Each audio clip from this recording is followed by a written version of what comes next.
going over eye movements. This is a functional neurologist's bread and butter. If you know how the eyes are working, what to look for in the eyes, you can understand pretty much anything, how the brain's working. And so, since no one's really in-depth, if you want to go in-depth, talk to me afterwards, but I'm just going to kind of keep it simple for you guys, give you kind of like the clinical gems. If you want to dive deeper into it, we'll talk. So first, do you guys all know the eye muscles from Dr. Kingsley? Yeah.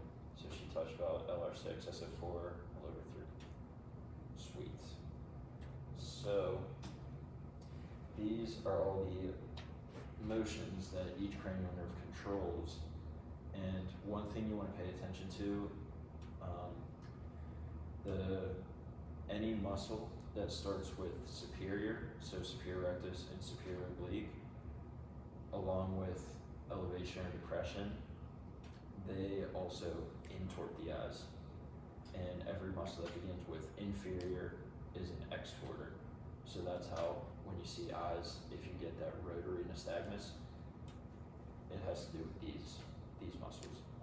And as you can see, the obliques they're more active in the adducted position, whereas the rectus muscles are more active in the abducted position.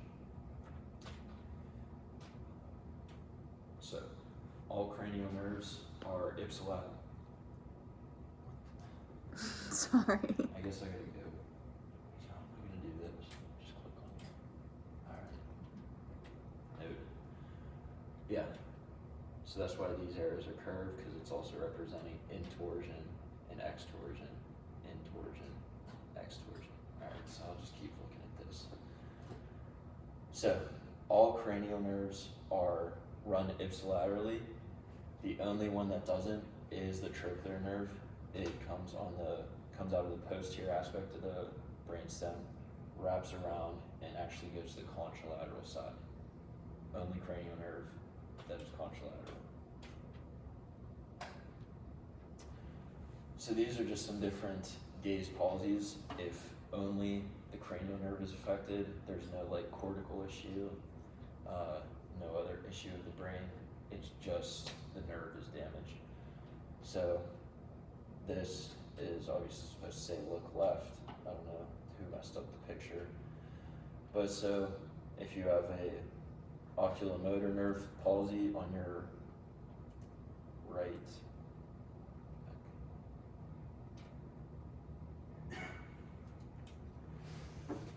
eye, the abducens nerve is going to take over, and if you're trying to look straight, your eye is just going to drift out to the right because that abducens nerve is overpowering the medial rectus, so it's not able to pull it in, so the eye is going to drift outwards. And when you try and look to the left, it's still going to stay out there. Trochlear nerve is responsible for making your eye look down and in. So the only thing that's, if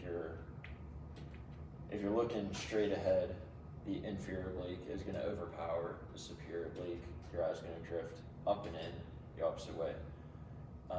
If you're looking to the right, it's not really going to affect the eye because that's just your lateral rectus being activated. But when your eye's in the adducted position, when you're looking to the left, again, that inferior oblique is going to overpower. And so when you have someone look to the left, their eye, instead of going straight across, it's going to go up and in. Abducens nerve, this is just when you're abducting your eyes. So if you're trying to look out with your right eye, so you're looking to the right, and your medial rectus is going to overpower. So your left eye is going to act normally, but your right eye is going to kind of stay central or even drift in. Now, when we're looking at the visual system, you're also integrating messages from the vestibular system, messages from the cerebellum, and so we can test this just by looking at eye movements. And so when you're doing your H pattern, you also want to test diagonal movements as well. So when you're looking up and to the right or down and to the left, you're also biasing the cerebellum. So right cerebellum is in this diagonal plane, left cerebellum up and to the left, down and to the right. Right? And again, that's just another like little clinical piece that you want to keep in mind.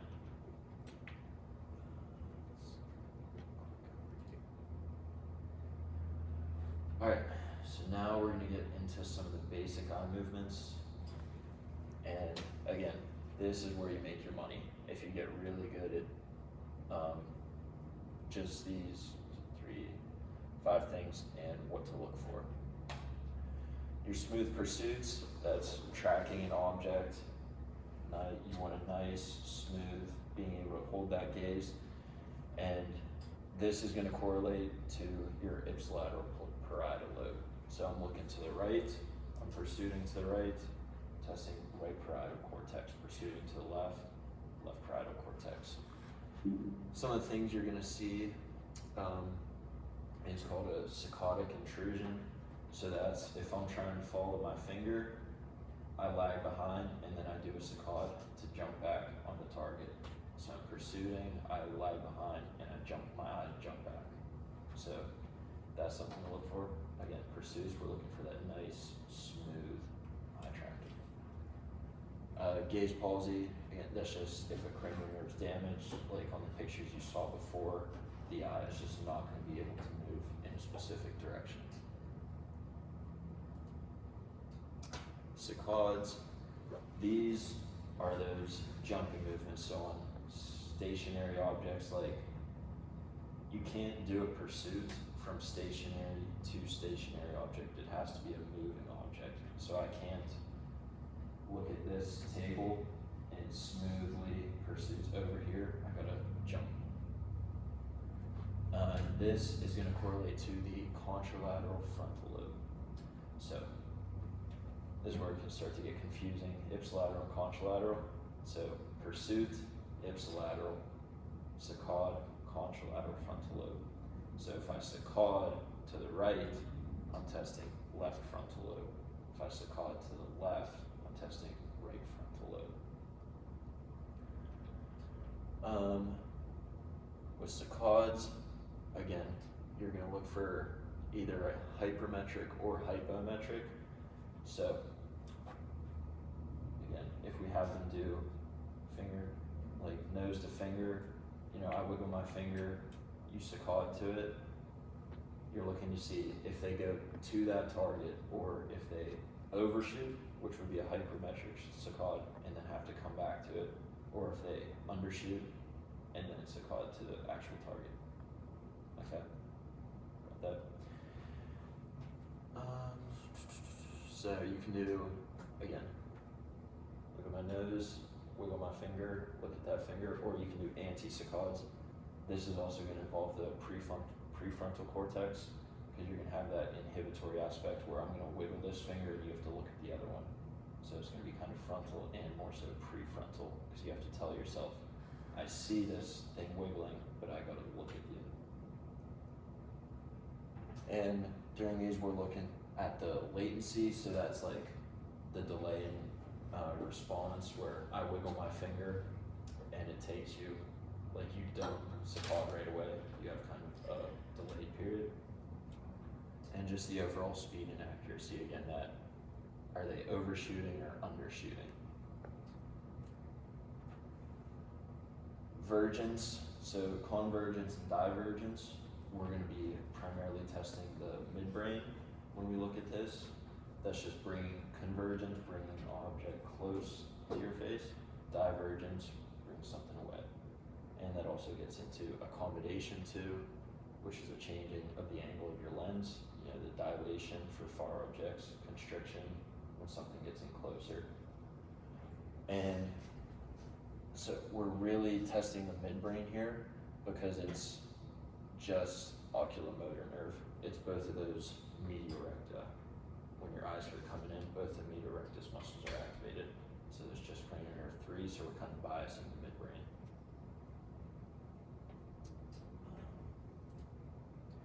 Any questions so far? I know I'm kind of talking fast, but just so we can get through and actually practice them. Okay. So now we're going to talk about the VOR. Again, integrating different systems all into eye movements and looking at eye movements and also being able to test other symptoms. So for VOR, this is your ability to maintain gaze on a target when your head moves side to side. So how you're going to test this, you can test the different canals, your horizontal canals, posterior canals, anterior canals. So you're going to have someone's head in neutral, and again I'll show this afterwards, and you're going to do a quick thrust, side to side, posterior, anterior, just to see if their eyes can hold on a target that you're looking at, or if they deviate. The normal response is whichever way your head moves, your eyes should go the opposite way, so they stay fixated.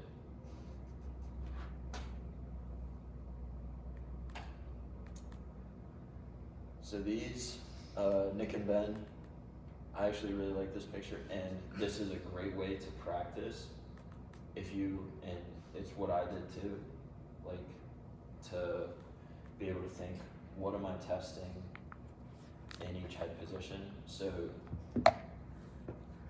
again, you can just go through this by yourself. If I tilt my head back and to the right, what are my eyes doing? Which eye muscles are being activated? Which cerebellum is being activated? Which canal is being activated? And you can get all, and you just go through different head positions. What all am I testing when this person is in this position? And that's how you get good. So you know when you're doing an exam on a patient, you know what to look for, you know exactly what you're testing, and you're on top of things. It doesn't take you long to think, okay, I'm doing this, and you're just going through your head constantly.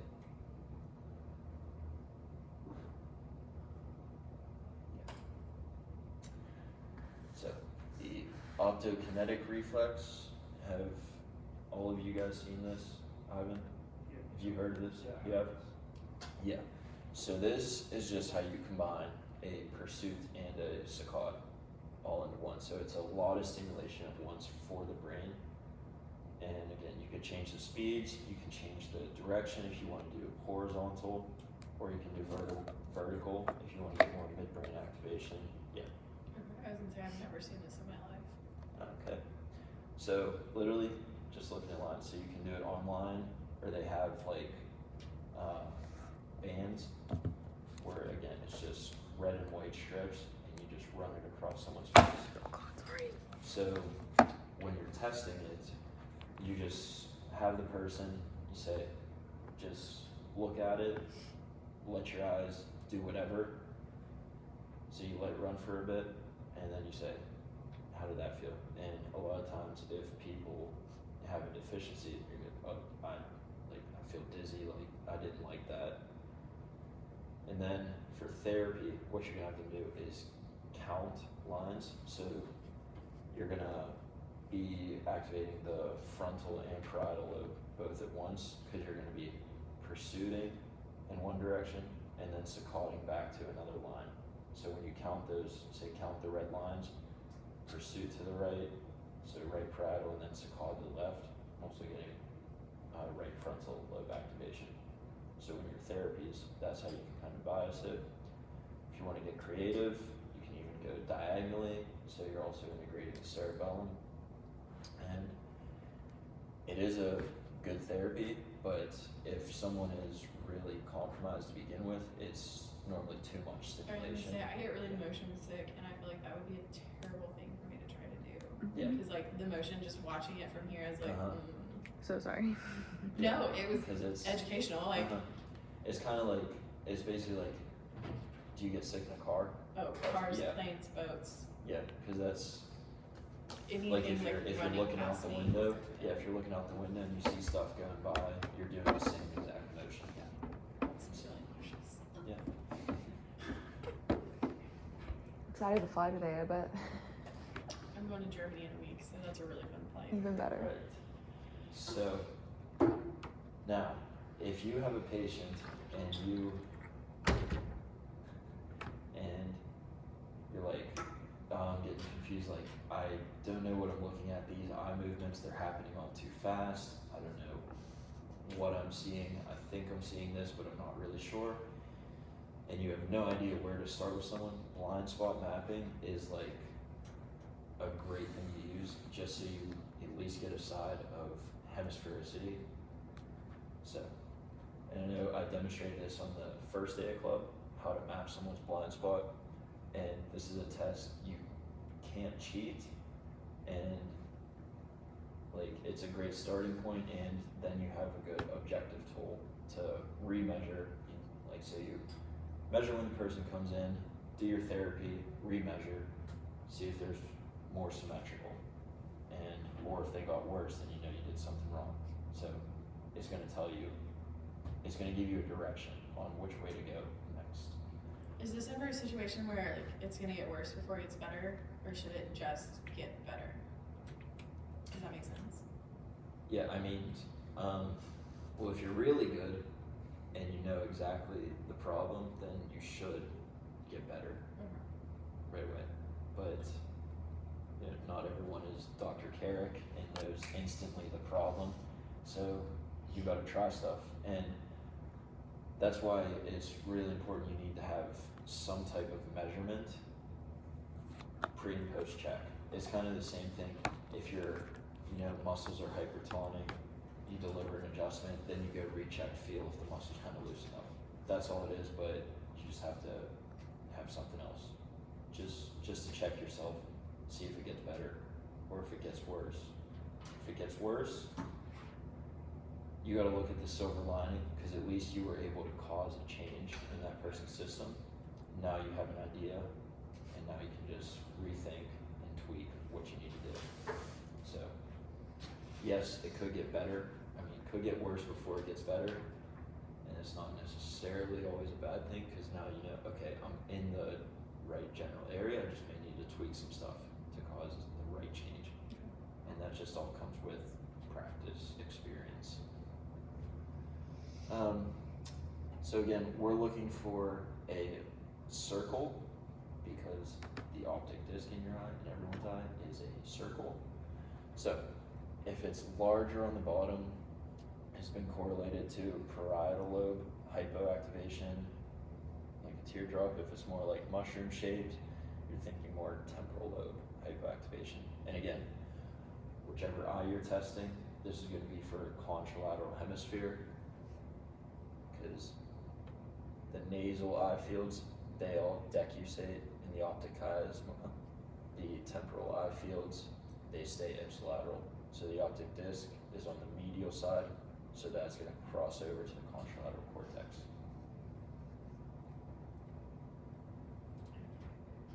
So I'm going to go over two aberrant eye movements that are very common. I'm sure everyone's heard of nystagmus, right? Yeah. So the thing you want to remember about a nystagmus is there is a slow beat and a fast beat. So the pathological part of the nystagmus is going to be a slow eye drift, and then there's going to be a fast beat to correct the eye. So it's going to be slow, fast, slow, fast.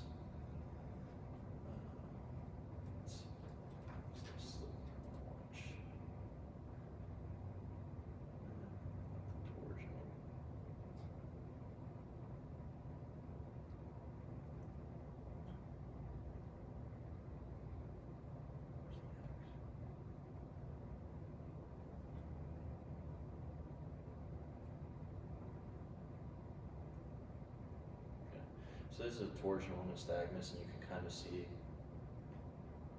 this eye extorting. I think this eye is intorting. But yeah, these are the rarest. Normally you're going to have a horizontal or vertical nystagmus. There's one that's really common. But the most common one you'll see is with... Living with Crohn's disease and ulcerative colitis often means spending hours at an infusion center. With BPPV, when you lay someone down and they have that otolith out of place, they're going to get that severe vertigo. That's terrible. Yeah. Yeah, so this is really good. So she has right posterior canal, BPPV.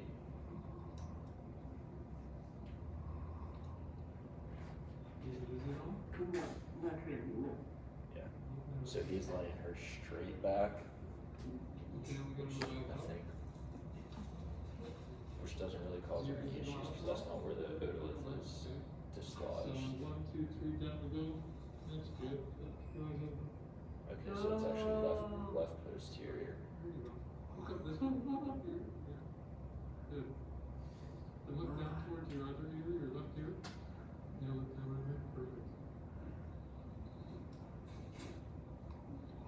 Okay, so.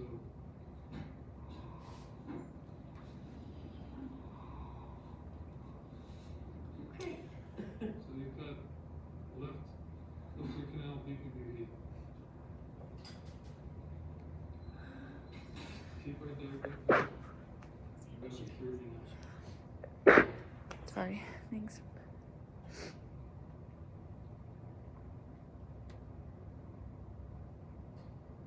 Yeah, so notice how there's a slow drift up and then a quick saccade back down. So why that is, Okay, I'll take in the BPPV, when your otolith becomes dislodged, you know, vestibular system and eyes integrate into each other. So when you fall back, when your head's taken back in that position, your vestibular system is telling you that you're still falling back. But your eyes are telling you, oh, my head's stopped, I'm just resting here. So the normal reaction is to just, when your head's back into the left, again, that's why that one slide with the different head positions is so good. Back into the left, your normal reaction is for your eyes to go down and to the right to stay on center. So if your vestibular system is telling you that you're still falling, but your eyes are telling you you're not, the pathology is your eyes are going to want to follow your head back, and then you're going to have a correction from your visual system, which is that corrective saccade that's going to beat down into the right. This way you're going to have slow drift, fast beat, slow drift, fast beat.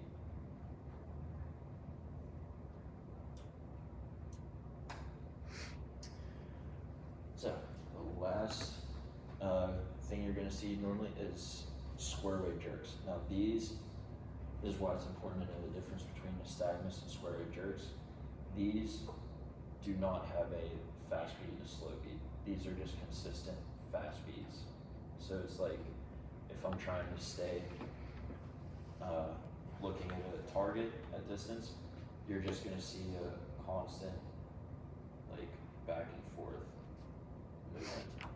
And you can see these on video nystagmographies, which is where they put the infrared goggles on you and they track your eyes down to like the millimeter that they move.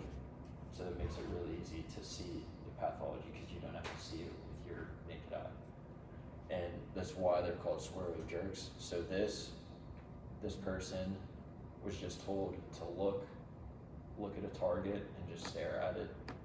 And so this should be a straight line. But as you can see, like here's the square. So they're one eye. I think down is to the left and up is to the right. Either it doesn't matter. One of the ways is left, one of the ways right. So let's say down's left. So they're supposed to be staring at an object. Their eye moved to the left, then moved back, then it moved to the right, then moved back to center, moved to the left, back to center. So you're gonna have that constant beating. As I was telling them, Chris, it's Sorry. But the difference between square wave jerks and nystagmus, there's no slow phase. So it's just rapid. It's just Okay. it's just like this. And they named it square wave jerks because on the VNG, they look like squares. Okay. Thank you for catching me up. Yeah. Look at the camera. So all they're telling Look you at the to do camera. is look at the camera. Look at the camera. And see. Look at the camera. See, it's just back and forth, Look back at the and camera forth. straight. So there's not like a drift and then a correction.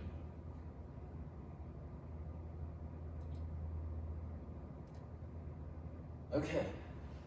So I know that was a lot, but this is just to kind of summarize when you start practicing these things, when you first get into it, this is all you need to remember. Just keep it simple. This is what I'm doing, this is what I'm testing, and that's what I'm gonna write down. So, your pursuits, ipsilateral parietal lobe, saccades, contralateral frontal, diagonal eye movements, you're looking at the cerebellum, convergence, divergence, the midbrain, VOR, you're just looking at the vestibular and the visual system integration, the OPK, it's a combination of saccades and pursuits, blind spot mapping, you're just looking at the hemisphericity, you could say temporal and parietal lobe, and then look for nystagmus and square root jerks. So, you want to practice? Let's do it.